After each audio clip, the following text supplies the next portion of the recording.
विक्रय की संविदा भारतीय विक्रय वस्तु अधिनियम 1930 की धारा 4 में परिभाषित की गई है। धारा 4 उपखंड 1 के अनुसार जब एक पक्ष विक्रेता किसी वस्तु का स्वामित्व दूसरे पक्ष क्रेता को किसी मूल्य के बदले पर स्थानांतरित करता है या स्थानांतरित करने की प्रतिज्ञा करता है तो इसे विक्रय की संविदा कहते हैं। सरल शब्दों में कहें तो जब कोई व्यक्ति किसी वस्तु को पैसे के बदले बेचने का वादा करता है या बेच देता है तो इसे विक्रय की संविदा कहा जाता है।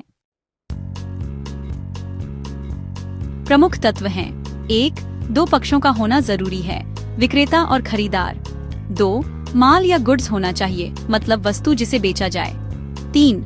मूल्य का भुगतान यानी प्राइस कंसिडरेशन, वस्तु के बदले कीमत।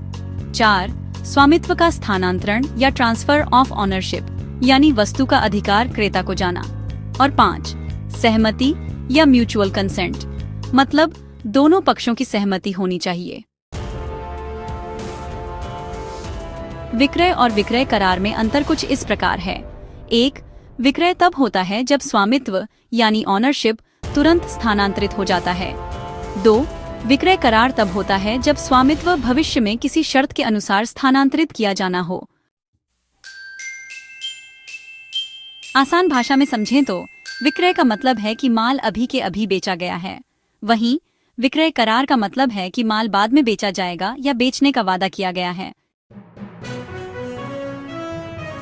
उदाहरण के तौर पर विक्रय का उदाहरण यह है कि राम ने श्याम को 5,000 रुपए में एक साइकिल दी और श्याम ने तुरंत पैसे दे दिए, यानी स्वामित्व तुरंत स्थानांतरित हो गया।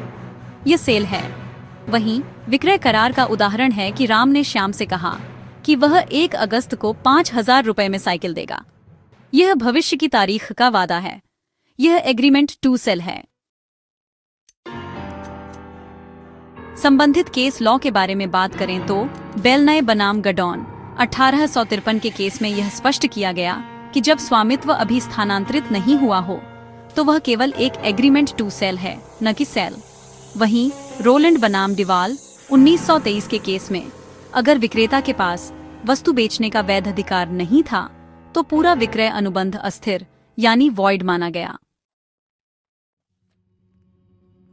अब अगर हम धाराओं की बात करें तो धारा 4 उपधारा एक विक्रय की परिभाषा देती है और धारा 4 उपधारा 3 विक्रय और विक्रय करार में भेद को स्पष्ट करती है। विद्वानों के विचारों की बात करें तो Benjamin on sale of goods के अनुसार sale is an executed contract whereas an agreement to sell is an executory contract, यानी विक्रय एक पूर्ण अनुबंध होता है जबकि विक्रय करार एक भविष्य का वादा मात्र होता है।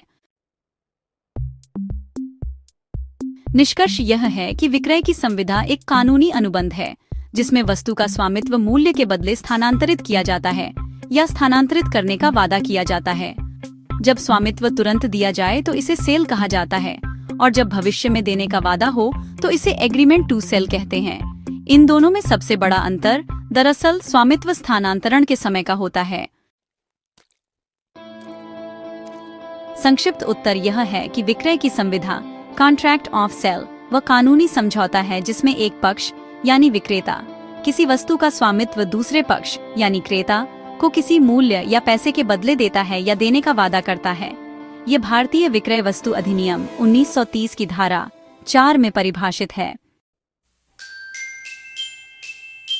यदि स्वामित्व तुरंत स्थानांतरित होता है तो उसे विक्रय कहा जाता है और यदि स्वामित्व भविष्य में स्थानांतरित होने वाला है तो वह विक्रय करार कहलाता है। मुख्य अंतर समय का है। सेल में स्वामित्व तुरंत बदलता है जबकि एग्रीमेंट टू सेल में बाद में